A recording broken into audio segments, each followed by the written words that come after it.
Gregoretzen egon gelan sartu, barrutik heltzen zion ate egalitziari.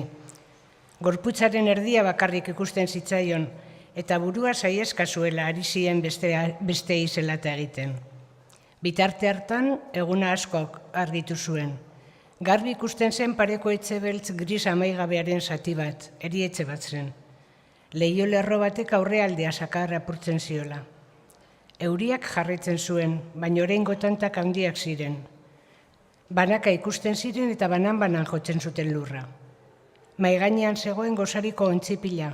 Aitarentzat gozaria baitzen eguneko ortordu nagusia, eta ordutan luzatzen zuen egunkariak irakurriz. Pareko horman zegoen zintzilik Gregorren soldadutzako argazki bat, teninde jantzita, eskua espatan, kezkari gabe irribarrez, jarrera eta uniformearekiko errespetua eskatzen zuela. Sarrerara zeraman atea zabalik zegoen, eta etxeko atea ere zabalik zegoenez, ataria eta beherako eskaileren hasiera ikusten zen. Tira, esan zuen Gregorrek, lasai jarraitzen zuen bakarra zela hau hartuz. Berehala jantzi, bilduma jaso eta banoa. Utziko didazue joaten? Ikusten arduredun jauna.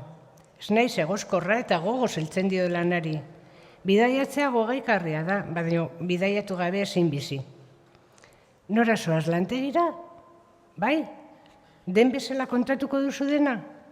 Gerta daiteke une batean pertsona laneiteko gauza ez izatea, baina horren ondoren lehengo ganora zoroitzea eta oztopo gaindituztean gogo eta arreta handiagoz lan egingo duela pentsatzea. Behartutan nago gazabarekin badakizu. Gurasoen eta arrebaren ardura ere badut. Harrapatutan nago baina aurrera egingo dut. Baina ez iezadazu lehenaz gain gauzak zaildu. Lantokian nire alde egizu. Baki zailtzaile bidaiaria ez dela inoren gogokoa. Barra irabazi eta bapo bizi dela uste da.